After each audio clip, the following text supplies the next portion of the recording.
नाज़रीन, कर्तबा वालों ने जिंदगी में पहली बार हबशी देखा तो उसको ढूंढना शुरू कर दिया। आज की इस वीडियो में आपको तारीख के इस दिलचस्प वाक़े के बारे में बताया जाएगा।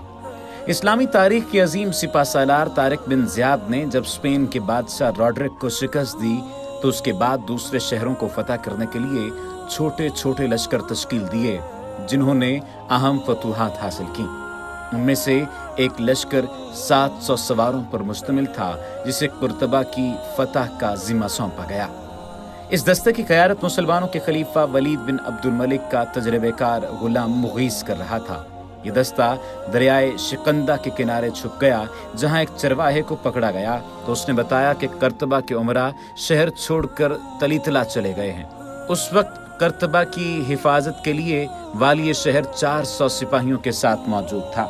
चरवाहे ने बताया कि शहर की फसील बहुत मजबूत है लेकिन अंजीर के एक दरख्त के पास से शहर में दाखिल हुआ जा सकता है। मुसलमानों ने रात की तारीकी में शहर पर हल्ला बोला और चरवाहे के बताए हुए रास्ते से अंदर दाखिल होने में कामयाब हो गए। अंदर जाकर पता चला कि शाही महल सुनसान पड़ा है और हाकिम शहर अपने 400 सिपाहियों के साथ कलाबंद कलीसा सेंट जॉर्ज में महसूर हो गया है। ये एक गैर मुतवक्की सूरत हाल थी क्योंकि ये कलीसा एक बाग के अंदर था और उसमें पहाड़ी के रास्ते पानी आता था। मुसलमानों ने इसका 3 महीने तक मुहासरा किया लेकिन अंदर जाने की कोई उम्मीद नजर नहीं आई। इसी दौरान एक हबशी गुलाम की बेवकूफ़ी रहमत बनी और मुसलमानों को अंदर कलीसा वालों को बाहर निकालने का रास्ता मिल गया।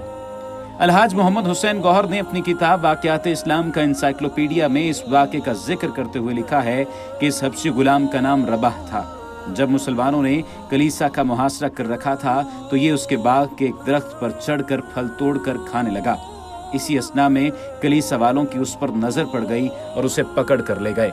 कहा जाता है कि अहले कलीसा ने इससे पहले किसी हबशी को नहीं देखा था, इसलिए उन्होंने समझा कि रबाह ने अपने जिस्म पर स्याही मल रखी है। अहले कलीसा उसके जिस्म की स्याही धोने के लिए उसे चश्मे पर ले आए और उसे खूब धोया लेकिन उसकी स्याही नहीं उतरी, जिसके बाद उन्हें यकीन हुआ कि इस आदमी का रंग दरअसल कुदरती तौर पर स्याह है। जब रबाह की स्याही उतारने की कोशिश की जा रही थी तो इसी दौरान उसने पानी का रास्ता देख लिया। बाद में उसे कैद में डाल दिया गया लेकिन वो वहां से बच निकला और मुगीस को सारी सूरत हाल से आगाह किया। मुगीस को पानी अंदर जाने के रास्ते का सुराग मिला तो उसने फौरन इस जमींदोज नहर का रास्ता रुकवा दिया। पानी बंद होते ही महसूरीन को अपनी बर्बादी नजर आने लगी।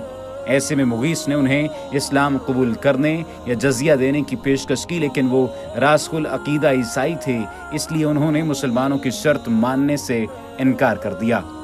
आखिरकार जब बातचीत से मसला हल न हुआ तो मुगीस ने कलीसा के इर्द गिर्द आग जलवा दी जिससे मजबूर होकर महसूरीन को अतात कबूल करना पड़ी। कलीसा की फतह के बाद मुगीस ने अपना क़याम कुर्तबा के शाही महल में रखा और उसी वक्त से कुर्तबा उंदलस के मुमताज़ इस्लामी शहरों में शुमार होने लगा। ये 92 हिजरी यानी 711 ईस्वी का वाक़या है। इसके बाद अगले 800 साल तक कुर्तबा दुनिया के अजीम तरीन शहरों में शुमार होता रहा और मुसलमानों के अजीम मरकज़ के तौर पर उभर कर सामने आया।